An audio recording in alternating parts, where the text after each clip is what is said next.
नमस्कार, मैं हूं आशुतोष और आप देख रहे हैं सत्यहिंदी.com। सत्यहिंदी.com के खास कार्यक्रम आशुतोष की बात में आपका स्वागत है। बातचीत शुरू करूं, छोटी सी अपील। सत्यहिंदी.com से आपसे आर्थिक मदद की जरूरत है, आप हमारी मदद करें। सत्य हिंदी के इस वीडियो के डिस्क्रिप्शन में जाएं, सत्य हिंदी के सदस्य बने, सत्य हिंदी की सदस्यता लें और हमें आर्थिक मदद करें, हमें डोनेशन दें। हमारे लिए बहुत बड़ी मदद होगी, क्योंकि ईमानदार पत्रकारिता के लिए जरूरी है कि हम किसी कॉर्पोरेट हाउस से, किसी सरकार के ऊपर डिपेंडेंट ना रहें। साथ ही साथ सत्य हिंदी का वीडियो का मोबाइल ऐप भी आ गया है, उसको भी आप डाउनलोड कर सकते हैं अगर आपके पास एंड्रॉयड फोन है। और अब आज की बातचीत शुरू करते हैं। हमने विजय त्रिवेदी जी हमारे साथ हैं। कल जब हम इसी मसले पर बातचीत कर रहे थे तो विजय त्रिवेदी जी ने हम लोगों को जानकारी दी थी कि दरअसल आरएसएस की बैठकों में कुछ फैसले हुए हैं और आरएसएस की बैठक में जब फैसला होता है तो उसके बड़े दूरगामी परिणाम होते हैं। इस बैठक में एक फैसला यह भी हुआ है कि दरअसल आने वाले विधानसभा चुनाव में नरेंद्र मोदी जी को चेहरे के तौर पर नहीं उतारा जाएगा। यानी जैसे आपने पिछले दिनों देखा कि बंगाल का चुनाव था तो बंगाल के चुनाव के दौरान लड़ाई नरेंद्र मोदी बनाम ममता बनर्जी के बीच में हो गई थी। उसके पहले जब दिल्ली का चुनाव हुआ था तो पूरी लड़ाई को नरेंद्र मोदी बनाम अरविंद केजरीवाल के बीच में बना दिया गया था। और भारतीय जनता पार्टी की यह मानना है कि नरेंद्र मोदी के चेहरे पर लड़कर वो चुनाव जीतते आए हैं और चुनाव जीतते हैं। तो ऐसे में गंभीर सवाल खड़ा होता है कि आखिर ये बात अब संघ परिवार की तरफ से, भारतीय जनता पार्टी की तरफ से क्यों ये कही जा रही है। विजय जी ने जो लेख लिखा है सत्य हिंदी के लिए, उस लेख में उन्होंने बहुत स्पष्ट तौर पे कहा है कि संघ परिवार को लगता है कि जब नरेंद्र मोदी को हम राज्य के नेताओं के समक्ष या बरक्ष खड़ा कर देते हैं तो उसके बाद से जो डिबेट होती है उस डिबेट में नरेंद्र मोदी नाम का जो ब्रांड है वो कमजोर पड़ता है, क्योंकि फिर उनकी तुलना राज्य के छोटे नेताओं से या राज्य स्तरीय नेताओं से उनकी तुलना होने लगती है और वो एक ब्रांड को नुकसान पहुंचाता है। अब सवाल इसी पर आके खड़ा हो गया है कि अभी तक जो भारतीय जनता पार्टी पिछले 7 सालों से नरेंद्र मोदी के चेहरे पर चुनाव लड़ रही थी, चाहे वो किसी तरीके की का विधानसभा का चुनाव हो, आखिर ऐसी नौबत क्यों आई है कि वो अब नरेंद्र मोदी के चेहरे को आगे करके चुनाव नहीं लड़ना चाहते। क्या ये बात सिर्फ उत्तर प्रदेश, उत्तराखंड के चुनाव तक सीमित रहेगी या 2024 के लोकसभा चुनाव तक ये बात पहुंचेगी? जाहिर सी बात है, जब लोकसभा का चुनाव होगा तो नरेंद्र मोदी के चेहरे पर ही लड़ा जाएगा। लेकिन विधानसभा चुनाव और लोकसभा चुनाव के बीच में फर्क क्यों किया जा रहा है? क्या ये कारण तो नहीं है कि पिछले दिनों जिस तरीके से कोरोना और किसानों का संकट सामने आया था, उसकी वजह से कई लोगों का कहना है कि नरेंद्र मोदी की जो ब्रांड इमेज है उसको नुकसान पहुंचा है। तो क्या जो आलोचक कहते हैं कि नरेंद्र मोदी अब जिताऊ नहीं रहे हैं उसमें दम है, या फिर वाकई में ये एक सोची समझी रणनीति का हिस्सा है कि अगर लंबे समय तक दूरगामी नतीजे चाहिए तो नरेंद्र मोदी की ब्रांड इमेज को बचा के रखना चाहिए और उसका इस्तेमाल उसी वक्त करना चाहिए जब उसकी जरूरत हो, अन्यथा राज्यों के अंदर जो नेता हैं वो जो है उनकी लड़ाई अपने स्तर पर होती है। इन्हीं मसले में करेंगे चर्चा और बातचीत करेंगे। हमारे साथ खास मेहमान है, हमारे साथ इस वक्त खुद विजय त्रिवेदी जी है, जिन्होंने ये एक्सक्लूसिव खबर कल सत्य हिंदी में ब्रेक की थी और उसके बाद उन्होंने उस पर लेख लिखा है। हमारे साथ शरद गुप्ता जी हैं, कल वो भी हमारे इस डिबेट पे थे। हमारे साथ अम्बरीश कुमार जी हैं और थोड़ी देर पे हमारे साथ सिद्धार्थ कलहंस लखनऊ से जुड़ेंगे और साथ ही साथ आलोक जोशी भी। विजय जी, मैं ये चाहूंगा कि जो बात आपने कल कही थी उसके पीछे क्या सिर्फ इतनी सी चिंता है आरएसएस परिवार की या संघ परिवार की कि मोदी ब्रांड इमेज जो है या मोदी ब्रांड जो है उसको नुकसान पहुंचा है? क्या अगर बंगाल का चुनाव जीत देते तब भी ये बात होती, या एक लॉन्ग टर्म स्ट्रेटजी के तहत इस बारे में चर्चा की जा रही है और इस बारे में रणनीति के तहत फैसला किया जा रहा है? आशुतोष जी, संघ की जो बैठक हुई, 2 दिन महत्वपूर्ण बैठक हुई, उसमें सरसंघ चालक मोहन भागवत जी और सर कार्यवाह दत्तात्रेय होसबोले भी मौजूद थे। उसमें पश्चिम बंगाल के चुनावों की रणनीति पर बहुत विस्तार से चर्चा हुई। उसमें हार के कारण क्या क्या वजह रही, किन किन चीजों पर बदलाव हुआ, किन किन चीजों का बदलना चाहिए, तो ये सब बातों पर भी चर्चा हुई। पहली बात में जिसके हम लोग चर्चा कर रहे हैं कि नरेंद्र मोदी जी को क्षेत्रीय चुनावों में, राज्य के विधानसभा चुनावों में बेस के तौर पर ना लाया जाए, इसको नेगेटिव कोनोटेशन में नहीं देखा जाए संघ की नजर से। हम जो चाहे वो देख सकते हैं, ठीक है।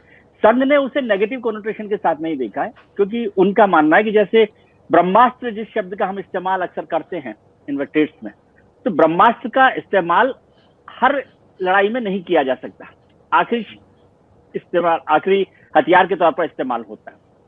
संघ समझता है कि 2024 का चुनाव नरेंद्र मोदी के नेतृत्व में लड़ा जाना है, उनके चेहरे पर लड़ा जाना है और वही सबसे बड़े ब्रांड है उनकी। लेकिन पिछले विधानसभा चुनावों से उनका अनुभव ये हुआ, खासतौर से पश्चिम बंगाल के चुनावों में जो ताजा चुनाव है उससे ये हुआ कि जब जब क्षेत्रीय चुनाव यानी विधानसभा चुनाव होते हैं और उसमें मोदी वर्सेस रीजनल लीडर होता है, तो उससे मोदी की इमेज को, प्रधानमंत्री की इमेज को डेंट होता है और लोग बेवजह उन पर हमला करते हैं, उसका नुकसान उठाना पड़ता है। ये बात हो सकती है कि आप जो कह रहे हैं कि पश्चिम बंगाल के चुनाव जीत जाते तो शायद इस तरह की चर्चा नहीं होती, लेकिन उन्होंने पश्चिम बंगाल का भी जिक्र किया, उन्होंने दिल्ली विधानसभा चुनावों का भी जिक्र किया जब अरविंद केजरीवाल थे, और 2015 के बिहार के जो चुनाव थे, नीतीश कुमार जिसमें जीते थे और आरजेडी और जेडीयू थे, वहां पर भी नीतीश कुमार वर्सेस मोदी का चुनाव था। तो उन सबसे बड़ा नुकसान ब्रांड इमेज को होता है और वो सबसे बड़ा ब्रांड है पार्टी के, भारतीय जनता पार्टी के। तो 2024 तक उनकी इमेज को एक बड़ी इमेज के तौर पे रखा जाए, उसके लिए इस तरह रीजनल लीडर के साथ जाने से उनका मानना है संघ का कि उनका कद क्षेत्रीय नेताओं के बराबर आ जाता है, पहली बात। और दूसरी बात, क्षेत्रीय नेताओं का कद बढ़ जाता है क्योंकि वो प्रधानमंत्री के मुकाबले में है, भले ही चुनाव के नतीजे कुछ भी हो, तो उसको ध्यान में रखता ऐसा किया गया है। लेकिन इसके राजनीतिक मतलब ये भी हो सकते हैं कि लगता हो कि उस इमेज को बार बार, यदि एक चुनाव हार गए, दूसरा चुनाव हार गए और बार बार कुछ चुनाव हारते जाए, तो उस इमेज को भी नुकसान पहुंच सकता है। उत्तर प्रदेश के चुनावों का जैसे आपने जिक्र किया कि अभी किसानों का मामला है, कोरोना को लेकर भी जिस तरह से हुई है और संकट हो रहा है उत्तर प्रदेश के विधानसभा में, भारतीय जनता पार्टी के विधायक खुद अपने मुख्यमंत्री से नाराज है, तो क्या नतीजे होंगे, क्या राजनीतिक बदलाव होंगे, इस सबको ध्यान में रखते हुए संघ ने तय किया कि जो अगले 5 विधानसभा चुनाव हो रहे हैं फरवरी मार्च में 2022 में, कम से कम उसमें फिलहाल की राजनीति के हिसाब से उन्हें नरेंद्र मोदी को चेहरा नहीं बनाया जाए। तो विजय जी, इसका यह मतलब माना जाए कि क्या रैलियों से, पोस्टरों से नरेंद्र मोदी गायब रहेंगे? नहीं, ऐसा नहीं है, रैलियों में भी रहेंगे, बल्कि रैलियां करेंगे भी वो, लेकिन वो इलेक्शन की जो एक टोन होती है ना, टोन में मोदी वर्सेस नहीं हो, कि मोदी वर्सेस अखिलेश नहीं हो जाए चुनाव, या मोदी वर्सेस अमरिंदर सिंह चुनाव नहीं हो जाए। बीजेपी के पोस्टर्स में नरेंद्र मोदी नहीं हो ऐसा तो मुमकिन नहीं है, और रैलियां भी वो करेंगे। रैलियों का हो सकता है कि तादाद कम कर दी जाए, कई बार होता है कि अभी जैसे था कि पश्चिम बंगाल में इतनी रैलियां उन्होंने की कि वो पूरा इलेक्शन मोदी वर्सेस ममता हो गया, तो उसको भी ध्यान रखा जाए और दूसरे लोगों को इस्तेमाल किया जा सके, लेकिन ये नहीं कि मोदी की चेहरा जो है वो गायब हो जाएगा। फोकस जो है इलेक्शन का जो टोन है ना, वो सेट ना हो इस तरह की। ठीक है, मैं शरद जी, आलोक जोशी और अमरीश जी के पास जाऊंगा, लेकिन उसके पहले एक सवाल मैं और आपसे करना चाहता हूं। ये 7 साल बाद इनको होश आया जब वो अरविंद केजरीवाल को मॉक कर रहे थे या ममता बनर्जी को दीदी ओ दीदी कह रहे थे, तब तो वो खुद ही उनके स्तर पर जाके बातचीत कर रहे थे नरेंद्र मोदी जी। दूसरे सवाल ये है कि क्या आरएसएस की इस बात को नरेंद्र मोदी मानेंगे, भारतीय जनता पार्टी मानेगी? एक बड़ा सवाल है, ये बड़ा सवाल है, ये आपका वाजिब सवाल है। भारतीय जनता पार्टी को तय करना है, ये संघ की राय है, भारतीय जनता पार्टी को तय करना है। और जैसा हम लोग भले ही ना मानते हो, लेकिन संघ अपनी तरफ से राय दे देता है कि भैया हमको ये ठीक लगता है, आपको बाकी जो करना है वो करिए। जैसे अभी उन्होंने कहा है कि उत्तर प्रदेश में संघ जो चाहता है कि योगी के नेतृत्व में, योगी के चेहरे के साथ चुनाव लड़ा जाए, लेकिन अब भी मैं कह रहा हूँ कि अंतिम निर्णय भारतीय जनता पार्टी के नेताओं को करना है, अध्यक्ष को करना है, नरेंद्र मोदी जी को करना है और लोगों को मिलकर करना है। तो वो फाइनल फैसला भारतीय जनता पार्टी के नेता करेंगे। और इसके लिए भी कि नरेंद्र मोदी चेहरा रहें या ना रहें, यदि भारतीय जनता पार्टी सोचती कि नहीं हमें मोदी के चेहरे के साथ, क्योंकि खासतौर से उत्तर प्रदेश में वो सांसद भी हैं और उत्तर प्रदेश में उनकी लोकप्रियता मेरे हिसाब से देश भर में सबसे ज्यादा वहां पर है। और जब पार्टी संकट में हो, क्राइसिस में हो, मुख्यमंत्री खुद चेहरा जो है क्राइसिस में हो, तो फिर नरेंद्र मोदी की जरूरत पड़ सकती है। अमरीश जी, मैं शरद जी के पास जाने के पहले आपके पास आना चाहता हूं। मेरा सवाल इस बात को लेकर यह है कि क्या संघ ने जो ये एनालिसिस की है, पहली बात, क्या आप उससे सहमत हैं जो विजय जी कह रहे हैं? दूसरी बात, क्या संघ की राय को भारतीय जनता पार्टी मानेगी? तीसरा, क्या संघ की राय पर मोदी चलेंगे और अपने आप को उत्तर प्रदेश के चुनाव में फेस के तौर पर प्रोजेक्ट नहीं करेंगे? वहां पे या तो योगी होंगे या फिर कोई होगा या कोई नहीं होगा, और क्या एक कारगर स्ट्रेटजी हो सकती है? देखिए, संघ एक ऐसा सांस्कृतिक संगठन है जो हमेशा राजनीतिक काम करता है, और उसने जो सुझाव दिया है ये सुझाव मानना पड़ेगा। संघ के बिना भारतीय जनता पार्टी, आज की जो सफर है भारतीय जनता पार्टी का, उसमें संघ की ही भूमिका बड़ी भूमिका है। तो संघ ने अगर ये राय दी है तो एक तो वो ब्रांड मोदी कहीं न कहीं से डरक रहा है, टूट रहा है, और 24 का चुनाव सबसे महत्वपूर्ण चुनाव है। उसके लिए अगर वो चुनाव अगर हार गए तो फिर बचेगा क्या? उसके बाद लगातार हार होगी। और आप राज्यों के चुनाव को देखिए, लगातार हार हो रही है, ब्रांड मोदी एकदम दरकता जा रहा है। उत्तर प्रदेश के चुनाव में जो अभी रिपोर्ट्स आ रही, जो संघ की भी रिपोर्ट्स है कि वहां भारतीय जनता पार्टी को बड़ा नुकसान हो सकता है, यह आशंका है। इस आशंका को देखते हुए वो मोदी के चेहरे को सामने करके फिर कोई चुनाव नहीं लड़ना चाहेगी, और मोदी भी इसको मानेंगे और भारतीय जनता पार्टी भी मानेगी। हमें नहीं लगता आज तक कभी संघ की राय को या सुझाव को, मैं उसको निर्देश मानता हूं। वो कहा जाता सुझाव भले, लेकिन वो निर्देश होता है, वरना योगी जी उत्तर प्रदेश के मुख्यमंत्री नहीं बने होते। मोदी जी की चली होती तो मनोज सिन्हा बने ही होते ना। ये तो सीधा सा मामला है। इसलिए संघ की राय बहुत महत्वपूर्ण है जी। महत्वपूर्ण। शरद जी, क्या जो जो विजय जी ने कहा है, जो खबर है, उसको आप किस नजरिए से देखते हैं? शरद जी, आपको अनम्यूट करना पड़ेगा अपने आप को। ये तो खुद विजय जी भी कह रहे हैं और ये सभी मानेंगे इस चीज को कि बीजेपी के पास मोदी जी से बड़ा चेहरा, मोदी जी से बड़ा नेता कोई दूसरा नहीं है। और अगर हम ये मान के चलें कि मोदी अब चेहरा नहीं होंगे तो कौन होगा? अगर हम उत्तराखंड में लेके चलें तो क्या त्रिवेंद्र सिंह रावत होंगे, तीरथ सिंह रावत होंगे, या प्रकाश पंत होंगे, या कोई और होगा? इसी तरीके से हरियाणा की बात करें, क्या मनोहर लाल खट्टर के नाम पे पार्टी लड़ेगी? पंजाब में किसके नाम पे चुनाव होंगे? हरियाणा में क्या जयराम ठाकुर के नाम पे होंगे? तो जम्मू में किसके नाम पे चुनाव होंगे? तो ये मैं चूंकि उत्तर भारत की बात कर रहा था, जो हिंदी पट्टी है और जहां पे बीजेपी का सबसे ज्यादा प्रभाव है। अभी हम लोग बात कर रहे थे और जो मेरी नॉलेज है, मेरी जो जानकारी है उसके अनुसार उत्तर प्रदेश में इस समय भारतीय जनता पार्टी का जहां तक सवाल है, उसमें योगी आदित्यनाथ से ज्यादा अलोकप्रिय चेहरा कोई दूसरा नहीं है। तो ऐसे में अगर योगी आदित्यनाथ के चेहरे पे चुनाव होता है तो पार्टी का क्या होगा, ये भली भांति समझा जा सकता है। तो ऐसे में आखिर किसके चेहरे पर गया? तो कोई नहीं कि भाई एक तरफ अखिलेश यादव और बीजेपी की तरफ से सिर्फ कमल का फूल, ऐसा होगा क्या?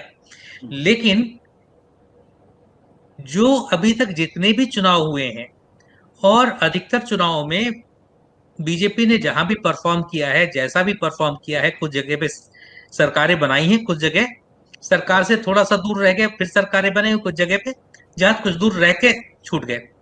तो 3 कैटेगरीज हैं जहां पे अपनी फुल मेजोरिटी से सरकार बनाई, जैसे आसाम है। कुछ जगह पे सरकार बनाने से थोड़ा सा चूक गए थे, लेकिन फिर बाद में कुछ लोग आ गए और सरकार बन गई, जैसे कर्नाटक, मध्य प्रदेश। और बहुत सी जगह जहां पे थोड़े से अंतर से चूक गए। तो अगर मेरा मानना है मोदी जी नहीं होते चेहरा तो ये हालात भी नहीं आ सकते थे। मोदी जी के नाम पे ही आज सब जगह बीजेपी चुनाव लड़ रही है और उन्हीं के नाम पे लोग वोट देते हैं।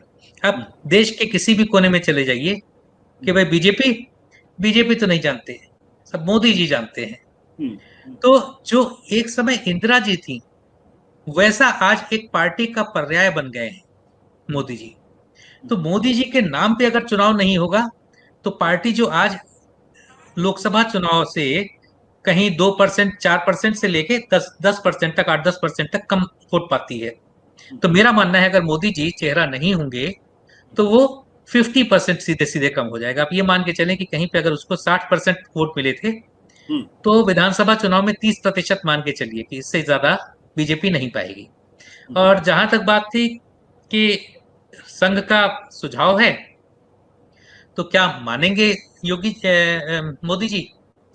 तो मेरी जानकारी ये भी है कि जब पश्चिम बंगाल का चुनाव हो रहा था और बीच चुनाव में संघ के लोगों ने भी और बीजेपी के लोगों ने भी मोदी जी को फीडबैक दिया कि जिस नारे का भी आप जिक्र कर रहे थे, दीदी और दीदी, तो ये लोगों में इसका अच्छा संदेश नहीं जा रहा है।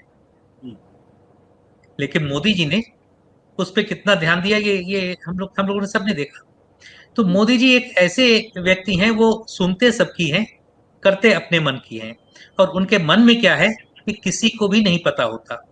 जैसे मैं छोटे छोटे फैसले भी कि राज्यसभा में किस टिकट किसको दिया जाएगा, पार्टी किसी और का नाम देती है और मोदी जी किसी और को दिलवा देते हैं। राज्यों की बात करें, हिमाचल हो गया, हरियाणा हो गया, पार्टी ने किसी और व्यक्ति का नाम चुन के भेजा कि इनको पार्टी अध्यक्ष बनाया जाए। जो प्रभारी थे उन्होंने वहीं से घोषित कर दिया कि साहब हमने सर्वसम्मत से इन सज्जन का नाम तय किया है, ये पार्टी के प्रदेश अध्यक्ष होंगे। बाकायदा ट्वीट कर दिया गया। 3 दिन के बाद पार्टी के केंद्रीय कार्यालय से विज्ञप्ति जारी होती है कि साहब किसी दूसरे व्यक्ति को पार्टी अध्यक्ष बना दिया गया। ऐसा कैसे हो सकता है? ऐसा तभी हो सकता है जब पार्टी में सिर्फ एक व्यक्ति की चलती है और उसके मन में क्या है किसी को पता नहीं होता। तो संघ की कितनी सुनेंगे मोदी जी, ये नहीं कह सकते, लेकिन इतना जरूर है कि अगर ब्रांड मोदी नहीं तो बीजेपी भी नहीं। शरद जी, आपने जो बात कही कि 30%, 50% तक कम हो सकता है, मैंने 13 विधानसभाओं का अध्ययन किया है, उनके वोट परसेंटेज का, 2017 से लेकर गोवा के चुनाव से लेकर अभी तक 3% से लेकर, और बंगाल को अगर हम जोड़ लेते हैं तो 3%, अगर बंगाल नहीं जोड़ते तो 8 से 24% वोटों का फर्क पड़ता है। यानी लोकसभा में 24% ज्यादा वोट मिलते हैं और उसी राज्य के अंदर जब चुनाव होते हैं तो 24% कम विधानसभा में वोट मिलता है।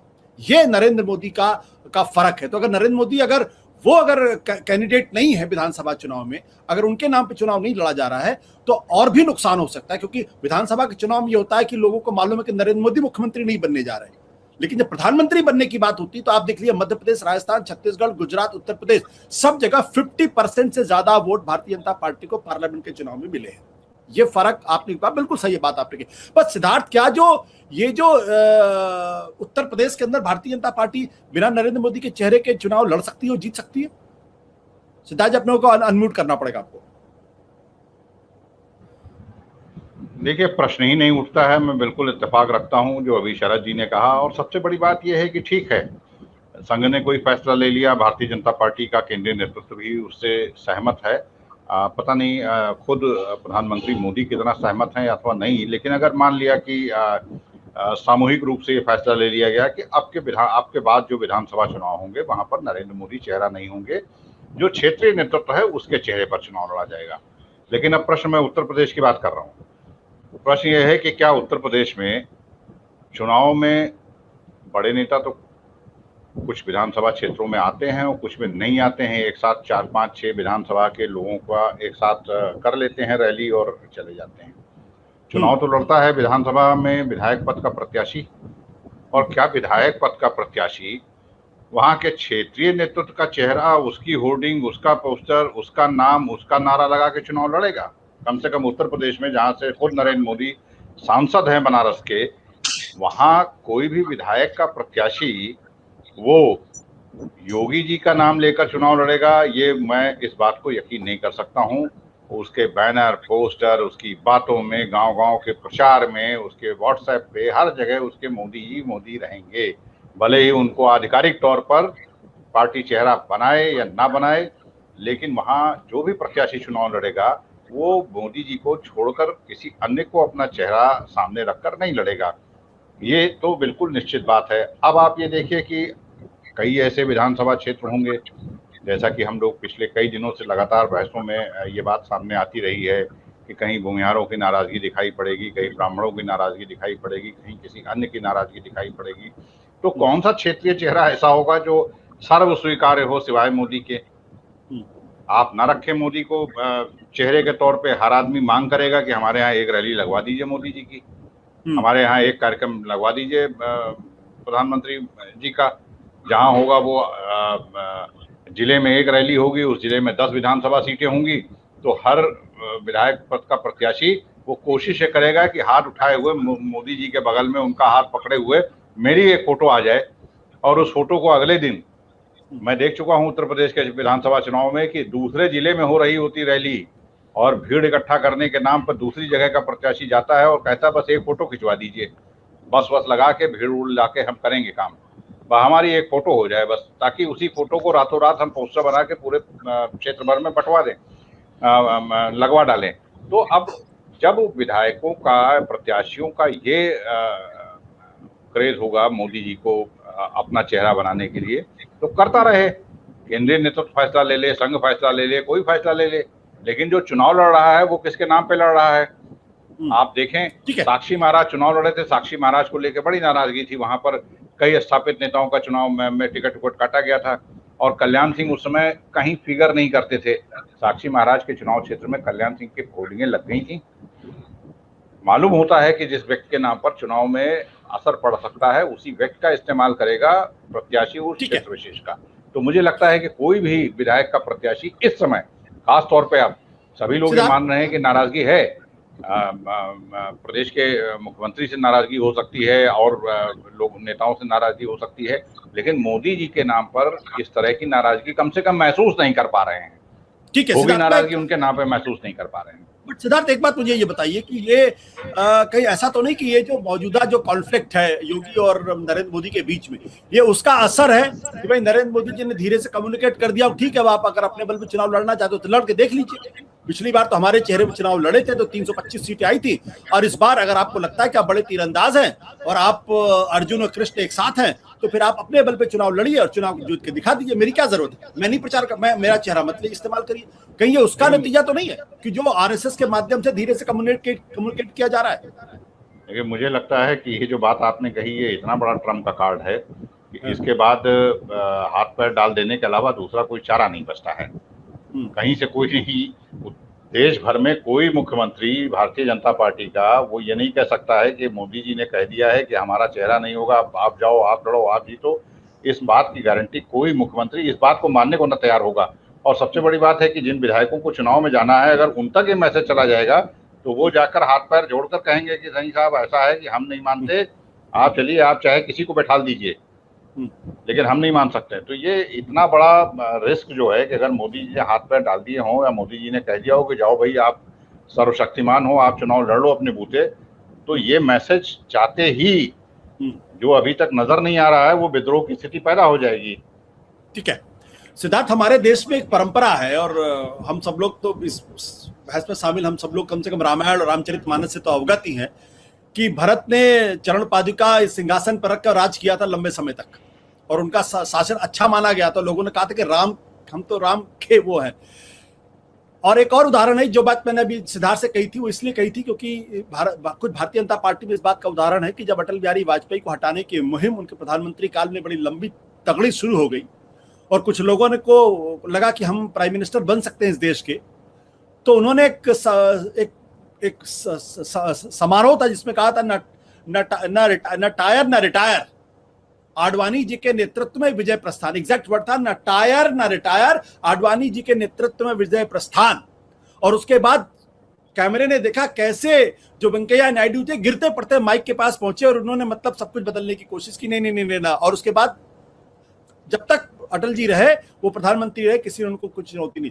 तो आलोक जी कहीं उस तरीके की गुगली तो नहीं है ये कि भाई ठीक है आप मेरी बात नहीं मानते हो, आप अपने हिसाब से चलाना चाहते हो, हमारे आदमी को आप कैबिनेट में लेना नहीं चाहते हो, उसका अपमान कर रहे हो, तो अब चला लो उत्तर प्रदेश, जीत जाओ चुनाव, कौन रोकता है आपको, बड़े नेता बन जाओ।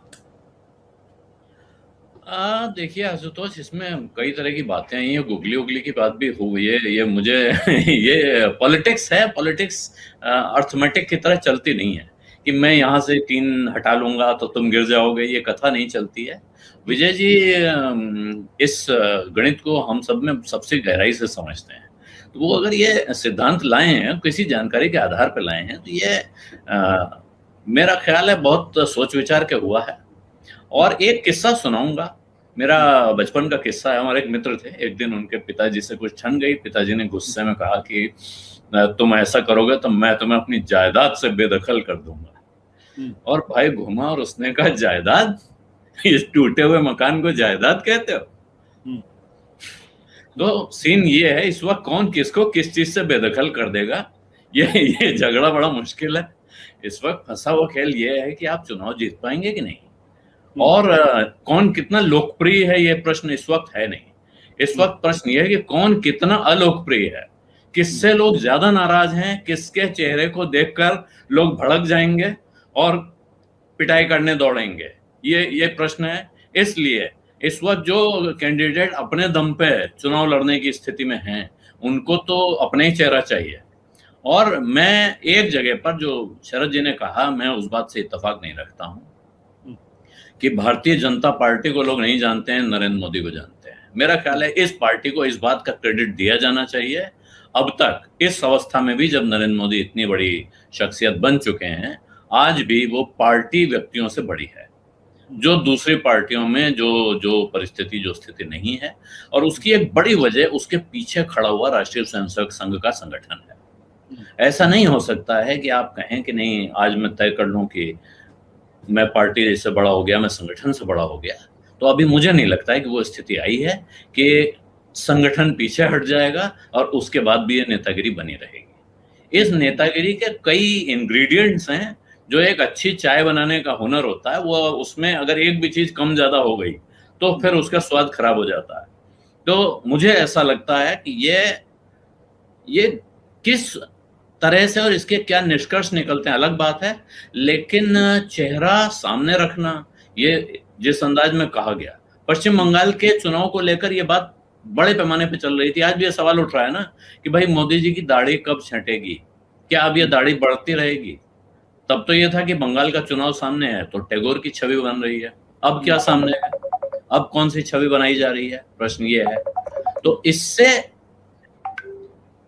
अब अगर आपको ये हिसाब लगाना है, और अगर ये राष्ट्रीय स्वयंसेवक संघ ने सोचा है, भारतीय जनता पार्टी ने सोचा है, या मोदी जी ने खुद सोचा है कि बंगाल के चुनाव में ममता वर्सेस मोदी हो गया और उसके बाद चुनाव हार गए, तो मोदी जी की वो महामानव की छवि को झटका लगा कि नहीं लगा? तो इन 4 राज्यों में जहां चुनाव होने जा रहे हैं, हम वहां दोबारा वही दांव खेल दें। हो सकता है, मैं ये नहीं कह रहा हूं कि ये हार ही जाएंगे, लेकिन बड़ी भारी आशंका है, बहुत बड़ा डर है पार्टी में कि अगर हम ये चुनाव हार गए तो तब हम कौन से चेहरे को सामने रख के हारना चाहते हैं। ये मेरा ख्याल है कि ये विचार पक्के तौर पर है बैक ऑफ द माइंड, जिसकी वजह से इस तरह के विचार चल रहे हैं। और ये हो सकता है जो अभी सिद्धार्थ ने कहा, अगर कैंडिडेट कहेगा आपकी भी रैली लगनी है, आपकी भी रैली लगनी है, तो दोनों की रैली लगेगी ना।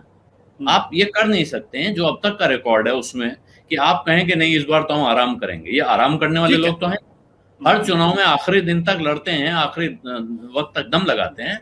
तो ये भी संभव है कि जैसे गणेश जी को दूध पिलाया गया था, उसी तरह से मोदी जी रहेंगे, मोदी जी नहीं रहेंगे, आप इसी पे उलझे रहे हैं। विपक्ष की पार्टियों में जश्न होने लगेंगे, अरे मोदी जी हट गए यार, अब तो चिंता की कोई बात ही नहीं है, और आप उनके पैरों के नीचे से जमीन खींच ले जाएं। तो ये कुछ भी हो सकता है। आलोक, जो बात आप कह रहे हैं कि ठीक है, विजय जी के पास जाऊं सवालों के जवाब लूं, लेकिन उसके पहले एक बार अमरीश जी के पास जाऊंगा, क्योंकि आलोक ने जो सवाल खड़ा किया है, उनके कहने का मतलब, अगर मैं, आप मुझे टोक दीजिएगा अगर मैं गलत निष्कर्ष पर पहुंचाऊं, यानी मोदी जी अब जिताऊ नेता नहीं बचे हैं और इसलिए शायद इस रणनीति पे काम किया जा रहा है, ऐसा है क्या अमरीश जी? नहीं, ऐसा नहीं है। पहली चीज, अच्छा मैं एक चीज बताऊंगा, भारतीय जनता पार्टी का एक नारा हुआ करता था, भाजपा की 3 धरोहर, अटल, आडवाणी, मुरली मनोहर। आप देख लीजिए, अभी 2-3 साल जब तक अटल जी जिंदा थे, ये धरोहर में कहाँ थे और कहाँ चली गई धरोहर, आपको ध्यान है कहीं पे? 2 तो अभी भी जिंदा है। तो ऐसा नहीं, देखिए संगठन, राष्ट्रीय स्वयंसेवक संगठन जो है, संघ जो है वो बड़ा है, और हमें लगता है कि उसने कुछ सोच विचार के किया है तो पार्टी उसको मानेगी। ऐसा भी नहीं कि वो कहीं जाएंगे नहीं, पोस्टर पे उनका नाम नहीं होगा, ऐसा कोई बायकॉट नहीं करेंगे। जो मुझे लगता है मोदी जी वो नहीं करेंगे, दीदी ओ दीदी या अखिलेश ओ अखिलेश जैसा नहीं करेंगे। उन्होंने 14 के चुनाव में क्या किया था, आते ही 56 इंच का सीना दिखा दिया था, मुलायम सिंह से सीधे भिड़ गए थे। हमें लगता है इस प्रकार के टकराव को रोकने के लिए आरएसएस ने कुछ अपना तर्क दिया है और उस पे वो आगे चल सकते हैं। हम वो उस तरीके से वोकल नहीं होंगे जैसे बंगाल में, बिहार, आपको ध्यान होगा बिहार का चुनाव नीतीश वर्सेस जो हुआ था, मुलायम सिंह से शुरू हुआ, फिर नीतीश वर्सेस हो गया, फिर ममता वर्सेस हो गया, और केजरीवाल तो सबसे, मतलब केजरीवाल बताइए, सभासद या म्यूनिसिपैलिटी मानना चाहिए, वहां भी वो चले गए लड़ने के लिए। अब वो शायद वैसी स्थिति नहीं होगी, उस लेवल पे वो नहीं जाएंगे, ऐसा मुझे लगता है जी। ठीक है विजय जी, ये टोनैलिटी का सवाल है, मतलब जो बात आपने कही, अगर उसके नुआंस में जाएं तो नुआंस ये है कि मोदी जी रहेंगे लेकिन इंसिस्टेंस नहीं होगा। मतलब जो ध्वनि बार बार निकलती है कि अगर उत्तर प्रदेश जीतना है तो नरेंद्र मोदी के नाम पे वोट देना पड़ेगा, बाकी सारे लोग जो 403 जो विधायक हैं वो चुनाव नहीं लड़ रहे हैं, चुनाव नरेंद्र मोदी लड़ रहे हैं। ये जो टोनैलिटी है, क्या ये अलग बात है? अगला सवाल आप भी सुन लीजिए। लेकिन क्या जो आलोक जी कह रहे हैं कि दरअसल मोदी जी भी अलोकप्रिय हो रहे हैं, अगर अलोकप्रिय हो रहे हैं तो भाई अपने ब्रांड को बचाओ ना, क्यों उसको आप डैमेज में डालना चाहते हो? अमरीश जी ने बहुत ठीक से इस बात को समझा है और ठीक से समझाया है हम लोगों को। टॉलरेटी की बात है, मैं ये कह रहा हूँ कि नरेंद्र मोदी कहीं नहीं जा रहे, क्योंकि नरेंद्र मोदी के बिना आज बीजेपी को सोचना या चुनाव को सोचना ठीक नहीं है। लेकिन जो टोनलिटी की बात है, जो पश्चिम बंगाल में हुआ, जो बिहार में हुआ, जो दिल्ली में हुआ, वो वाली टोन नहीं रहनी चाहिए कि ये हमला जो है सीधा मोदी पर हो। लेकिन मोदी तो रहेंगे, बिना मोदी के तो वैसे भी प्रधानमंत्री है। मनमोहन सिंह जिन सभाओं में जाते थे उसमें 5,000 लोग होते थे, मैंने दिल्ली में देखा था, लेकिन फिर भी प्रधानमंत्री जाते थे। नरेंद्र मोदी तो वो नहीं है, और उत्तर प्रदेश में तो खैर वो सांसद भी हैं। तो इसलिए वो प्रश्न ये है कि उत्तर प्रदेश इन चुनावों में नरेंद्र मोदी पर हमला नहीं हो, उस ब्रांड इमेज को बचाया जाए, ये टोन रखा जाना चाहिए। ये एक बेसिक मकसद है, पहली बात, समझे। दूसरी बात, संगठन बड़ा है, इसमें कोई वो दोहराए नहीं है। शरद जी भी जानते हैं, अमरीश जी ने भी उसको बहुत समझाया। और आरएसएस और बीजेपी की बात नहीं है। कांग्रेस को देखिए, कांग्रेस में लीडरशिप का इतना बड़ा कयास होने के बाद भी 20% वोट उसको मिले हैं, क्योंकि वो वहां पर काडर है, कार्यकर्ता वहां पर मौजूद है। तो भारतीय जनता पार्टी के 18 करोड़ नहीं तो 10 करोड़ लोग तो देश भर में आज की तारीख में मौजूद है, जो किसी को वोट देते हैं, किसी को नहीं देते। टोन की बात है ये, कि टोनलिटी में ये नहीं हो कि आप नरेंद्र मोदी पर हमला करने से रोका जा सके। मेरे को लगता है ये उसकी बड़ी टोन है। दूसरी बात, जो आलोक जी की जिस बात से मैं सहमत हूं, एक छोटी सी बात जोड़ देता हूं कि आलोक जी की बात का फर्क दूसरा है, टोन का उसमें भी फर्क है। वो फर्क यह है कि यदि उत्तर प्रदेश में हम चुनाव हार जाते हैं तो क्या उससे नरेंद्र मोदी की ब्रांड इमेज को नुकसान नहीं होगा? इस नुकसान, नरेंद्र मोदी अलोकप्रिय है ऐसा मैं कतई नहीं मानता, कहीं भी नहीं है। और यदि अलोकप्रिय है तो वो सबसे कम अलोकप्रिय होंगे भारतीय जनता पार्टी के नेताओं में, यदि ऐसा माने भी तो वो मुद्दा वो नहीं है। लेकिन उस ब्रांड इमेज को यदि उत्तर प्रदेश के चुनाव हम हार जाते हैं, उत्तराखंड के चुनाव हार जाते हैं, पंजाब के चुनाव हार जाते हैं, तो उस ब्रांड इमेज को नुकसान नहीं हो, उस नुकसान से बचाया जा सके, उस ब्रांड को 2024 के लिए जितना सेफ रखा जा सकता हो वो रखने की बात है। इसको गलत तरीके से लेना कि नहीं अब नरेंद्र मोदी नहीं होंगे, और ये तो कतई नहीं है कि योगी जी को कह दे कि भैया आप संभाल लो, ऐसा था नहीं। शरद जी ने समझाया कि इतनी हिम्मत अभी किसी मुख्यमंत्री की है नहीं। विजय जी, जो बात आपने कही, मैं भी आपकी राय से पूरी तरीके से सहमत हूं इस बात को लेकर कि जो लोग ये समझते हैं कि नरेंद्र मोदी अलोकप्रिय हो गए, मैं उस राय से बिल्कुल सहमत नहीं हूं। मेरा मानना है कि हाँ, उनकी लोकप्रियता में कमी जरूर आई है और सब्सटैंशियल कमी आई है, इसमें भी कोई दो राय नहीं है। लेकिन आज भी वो देश के सबसे लोकप्रिय नेता है और भारतीय जनता पार्टी में तो खैर उनका कोई मुकाबला ही नहीं है। शरद जी, जिस बात के लिए नरेंद्र मोदी और अमित शाह जाने जाते हैं वो है उनकी एग्रेसिव। इसमें एक लाइन में फिर आप जो बात कह रहे हैं उसमें एक लाइन में पूछना चाहता हूं कि फिर योगी आदित्यनाथ जिस कंस्टिट्यूएंसी के लोकप्रिय नेता हैं, उस कंस्टिट्यूएंसी में क्या योगी आदित्यनाथ की लोकप्रियता में 10 पैसे की भी कमी आई है? नहीं, मैंने तो कहा कि लोकप्रियता में कमी आई है। मैं ये मान के चल रहा हूं कि नरेंद्र मोदी की लोकप्रियता में कमी आई और सब्सटेंशियल लोकप्रियता में कमी आई, लेकिन यह मानना कि अलोकप्रिय हो गए ये मैं नहीं मानता हूं। ये मेरा स्पष्ट तौर पे, आपने कहा अलोकप्रिय शब्द का इस्तेमाल किया, मैं अलोकप्रिय नहीं मानता हूं, लेकिन लोकप्रियता में कमी आई है जिनको जिम्मेदार माना जा रहा है। वो ठीक है, वो एक अलग सवाल। आलोक जी देखिए, आदमी मुद्दों पे क्या महसूस करता है और उसका जो इलेक्टोरल बिहेवियर है वो क्या तय करता है समय में जब वोट देने जाता है, तब उसकी राय क्या होती है, बिल्कुल दो बहुत अलग अलग सवाल है। शरद जी, मेरा ये मानना है कि नरेंद्र मोदी और अमित शाह को ये जाना जाता है कि वो एग्रेसिव बैटिंग करते हैं। वो पहली गेंद से छक्का लगाने की फिराक में रहते हैं, चाहे वो टेस्ट मैच खेल रहे हो चाहे फिर वो 2020 खेल रहे हो। वो डिफेंसिव बैटिंग नहीं करते हैं, वो जो सामने वाले के घर में घुसकर मारने की बात करते हैं। ये जो स्ट्रेटजी दिखाई पड़ रही है, ये ऐसा लग रहा है जैसे कि अपने ब्रांड को, नरेंद्र मोदी को बचाना है हमको। ये स्ट्रेटजी समझ में नहीं आती मुझे। ऐसा लगता है जैसे कि ये कहीं ना कहीं कोई ना कोई दिक्कत है जिसकी वजह से अब नरेंद्र मोदी की ब्रांड को बचाने की बात की जा रही है। ये अनलाइक नरेंद्र मोदी, अनलाइक अमित शाह। मुझे भी यही लग रहा है कि ऐसा संभव नहीं हो पाएगा। ये जैसा विजय जी ने कहा भी कि संघ की राय है, कि कोई फैसला नहीं है, तो ऐसे में इस राय को कितना माना जाएगा ये अपने आप में महत्वपूर्ण है। और जहां तक बचाने की बात है कि मोदी जी पीछे रहेंगे या उतना आगे नहीं आएंगे, उतना एग्रेसिव नहीं होंगे, तो मैं फिर वही बात पूछना चाहूंगा कि आखिर दिल्ली में चुनाव होंगे तो बीजेपी का चेहरा कौन होगा? क्या आदेश गुप्ता होंगे? या यूपी में चुनाव होगा तो क्या मौर्य जी होंगे, केशव प्रसाद मौर्य होंगे, या आदित्यनाथ होंगे, या डॉक्टर दिनेश शर्मा होंगे, या डॉक्टर AK शर्मा होंगे? आखिर किसके नाम पे चुनाव लड़ेंगे? और ये चेहरा बनाना और नहीं बनाना ये क्या पार्टी के हाथ में है या जो विपक्ष है उसके हाथ में है? कि अगर विपक्ष सिर्फ एक ही व्यक्ति को टारगेट करके अपना पूरा प्रचार करेगा तो नहीं होगा। और जब आप एग्रेसिव होकर प्रचार करेंगे क्योंकि आप तो एग्रेसिव होकर प्रचार करते ही हैं।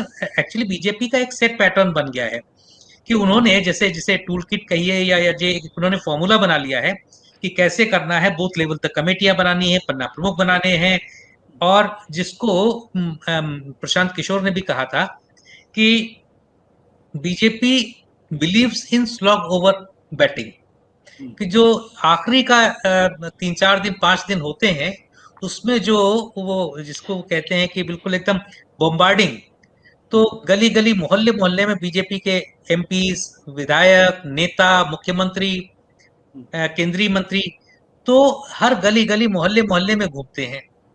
तो उसके बाद जनता की जो जनमानस है उसमें बीजेपी के अलावा मोदी जी का भाषण और बीजेपी के झंडे, बैनर, पोस्टर, उसके अलावा फिर कुछ समझ में नहीं आता है। तो ये एक सेट पैटर्न है। तो इसको आप कैसे, अगर मोदी जी को बाहर निकाल दें या उनकी 10 रैली की जगह 1 या 2 रैली करें, तो मुझे लगता नहीं है कि वो इम्पैक्ट आ पाएगा जो बीजेपी की चुनाव प्रचार की जो धार होती है, क्योंकि पूरा चुनाव प्रचार मोदी जी के इर्द गिर्द ही घूमता है।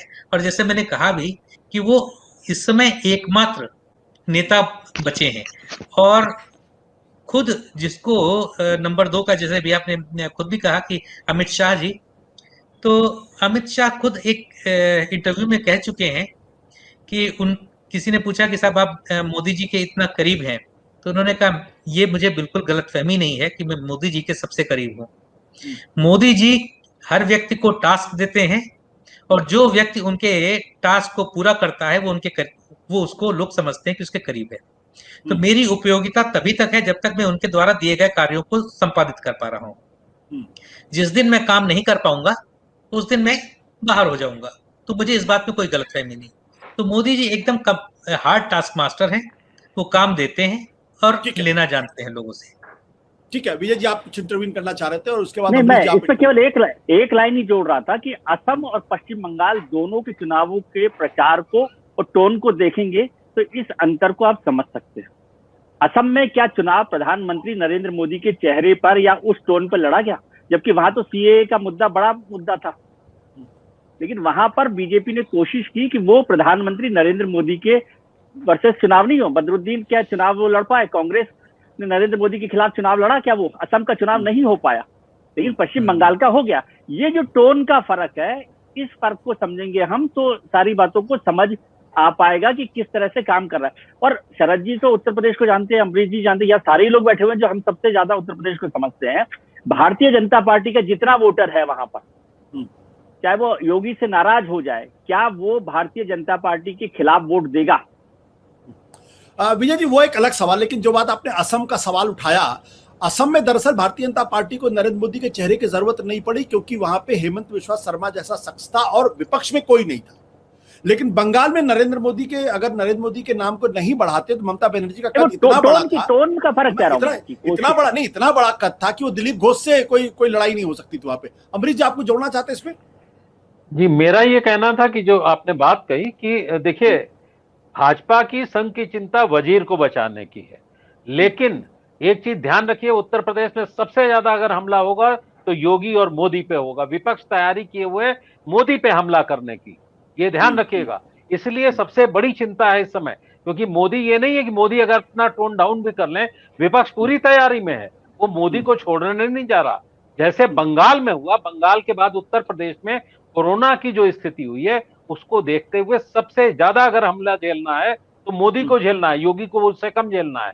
तो यही संघ की भी चिंता है, यही भारतीय जनता पार्टी की भी चिंता है, कहीं मोदी वर्सेज अखिलेश न हो जाए वहां पे। मायावती होने का तो खैर सवाल भी नहीं होता, जैसा पिछली बार भी हुआ था। तो इससे बचाना चाह जी।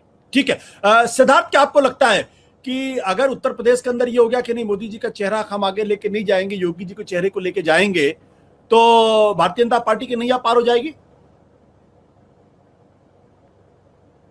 सिद्धार्थ, अपने को अनम्यूट करना पड़ेगा आपको, आपकी लाइट भी थोड़ा वो गड़बड़ हो रही, कुछ गड़बड़ हो रहा है, उसमें दिक्कत हो रही। हाँ, आप नहीं, मुझे लगता है कुछ आपका तार लूज है। आलोक, आप इस सवाल का जवाब देना चाहेंगे? आपको अनम्यूट करना पड़ेगा आलोक जी अपने आपको। हाँ, आप सवाल दोबारा पूछे आशुतोष, क्योंकि मैं सिद्धार्थ की लाइट देखने में। हाँ, मेरा सवाल इस बात को लेकर ये है कि क्या भारतीय जनता पार्टी एफोर्ड कर सकती है क्या उत्तर प्रदेश के अंदर नरेंद्र मोदी को चेहरे को आगे बढ़ाए बिना? जो बात इन्होंने कही कि भाई आप असम का उदाहरण देखिए, असम में वहां पे दो बड़े नेता थे, एक तो मुख्यमंत्री जी थे, दूसरी तरफ हेमंत बिश्वा शर्मा थे, विपक्ष में कोई नहीं था। यहां पर उत्तर प्रदेश के अंदर अखिलेश यादव माने या ना माने एक बड़े नेता के तौर पर हमेशा मौजूद रहेंगे और उनको काउंटर करने के लिए योगी जी अपने आप पे सफिशिएंट रहेंगे या मोदी जी की जरूरत पड़ेगी वहां पे? नहीं, देखिए ये बात तो आशुतोष बिल्कुल साफ साफ, मेरा ख्याल है इस बात को लेकर कंफ्यूजन नहीं होना चाहिए कि नरेंद्र मोदी मैदान छोड़ के थोड़े भाग रहे हैं। वो लड़ाई में रहेंगे। अगर आदित्यनाथ योगी के चेहरे से भी चुनाव लड़ा जाएगा तब भी नरेंद्र मोदी रहेंगे। जो मैंने पहले भी कहा कि कोशिश उस ब्रांड इमेज को बचाने की है, उसके लिए घेराबंदी हो रही है। जो कहा जाता है कि फ्लैंक किया जाता है, अपने रिंग फेंस किया जाता है लीडर को, कि उसके चारों तरफ एक घेरा बनाया जाता है कि कोई अटैक हो, कोई हताहत होने की नौबत आए तो पहले बाहर वाले निपट जाएं और केंद्र में जो आदमी खड़ा है वो बचा रहे। वो कोशिश है ये। भारतीय जनता पार्टी नरेंद्र मोदी को त्याग कर उत्तर प्रदेश में चुनाव लड़ने जा रही है, ऐसी परिस्थिति न है, न उसकी कल्पना की जा सकती है। लेकिन प्रश्न यह है आज की तारीख में कि क्या उनके चेहरे को और योगी आदित्यनाथ के चेहरे को साथ रखकर भी भारतीय जनता पार्टी उत्तर प्रदेश में दोबारा सरकार बना पाएगी? और जो अभी कल की चर्चा से, क्योंकि ये बात आगे बढ़ी है, कल की चर्चा में एक बात और आई थी, अगर आपको याद हो, कि कुछ मुस्लिम कैंडिडेट खड़े करने पर विचार चल रहा है। तो फिर भारतीय जनता पार्टी करना क्या चाह रही है, मुझे ये समझ में नहीं आ रहा है। अगर ये बात सच है कि आप योगी जी पर प्रश्न उठा रहे हैं, आप मुस्लिम कैंडिडेट भी खड़े कर रहे हैं, तो आप किसके वोटों में सेंध लगाने की कोशिश कर रहे हैं? और ऐसे में जो वो कट्टर वोट आपको मिला था वो कहां जाएगा और वो क्यों आपके साथ आएगा? तो कहीं आप अनेक नावों पे सवारी करने के प्रयास में फंस न जाएं, ये चिंता मेरा ख्याल है वहां गंभीर रूप से होगी। और दूसरा, क्योंकि आपने नाम लिया अखिलेश यादव का, तो अखिलेश यादव मेरे ख्याल से एक बड़ी और गंभीर चुनौती के तौर पर सामने आएंगे, बशर्ते वो निकलकर मैदान में खड़े हों। ये मैदान में खड़े होना इस वक्त उत्तर प्रदेश में एक बड़ा सवाल है। कब कौन निकल रहा है, कहां लड़ रहा है, दिख नहीं रहा है। आलोक जी मैं इस राय से सहमत नहीं हूं। बहुत सारे लोग कहते हैं अखिलेश यादव चुपचाप बैठे हुए। हाँ। बिहार के अंदर आपने देखा तेजस्वी यादव 3 हफ्ते पहले निकले और वो एक बड़ी शख्सियत के तौर पर उन लोगों ने कहा देखो लड़के ने तो कमाल कर दिया। तो नहीं, मैं ये नहीं कह रहा हूं नहीं निकले हैं। जब चुनाव होगा तो अखिलेश यादव निकलेंगे, इसमें कोई दो राय नहीं। और कंफ्यूजन पिछले चुनाव में था कि मायावती और अखिलेश में किधर, मेरा ख्याल है वो कंफ्यूजन बड़े पैमाने पर दूर हो चुका है। लोग अब मायावती को उस तरह का विकल्प के तौर पर नहीं देख रहे हैं जैसा वो पहले देखा करते थे। तो मुकाबला तो अखिलेश यादव से होना है, ये लगभग साफ है। अब बाकी पार्टियों को अपनी भूमिका तय करनी है। क्या कांग्रेस पार्टी वैसी भूमिका निभाएगी जैसी उसने बंगाल में निभाई? अगर वो एफोर्ड करने के लिए तैयार है तो फिर उत्तर प्रदेश इस बार बहुत मुश्किल लड़ाई साबित होने जा रही है। सिद्धार्थ, आपसे आखिरी में 1 मिनट के अंदर आप बताएं, जो बात आलोक जी कह रहे हैं, क्या नैया वाकई मुश्किल है क्या इस बार? अपने को अनम्यूट करना पड़ेगा सिद्धार्थ आपको।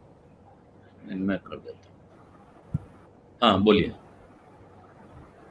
देखिए, नैया मुश्किल है और शायद मुश्किल ना होती नैया तो इतनी बड़ी कवायद और इस तरह के परमुटेशन कॉम्बिनेशन ना निकाले जाते कि चेहरा नहीं होंगे नरेंद्र मोदी और सरकार में, संगठन में क्या करना है, क्या फेरबदल करना है। तो चुनौती बहुत बड़ी है।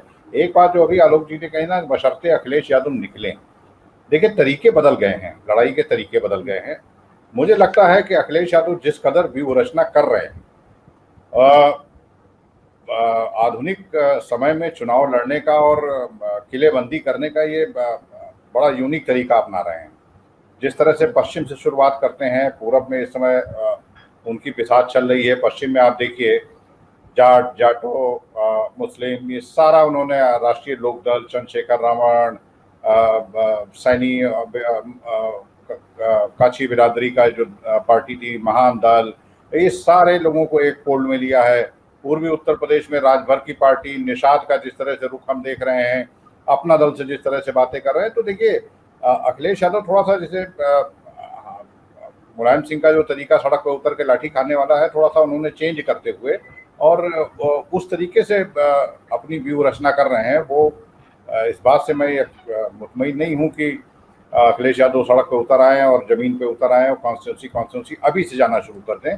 तो मुझे लगता है जाने से पहले अपने हरबा हथियार को दुरुस्त कर रहे हैं। और भारतीय जनता पार्टी के सामने संकट है। मैं बार बार कह रहा हूं कि आप चाहे न चाहे, कोई आसाम का चुनाव नहीं है या उत्तराखंड या हरियाणा का चुनाव नहीं है।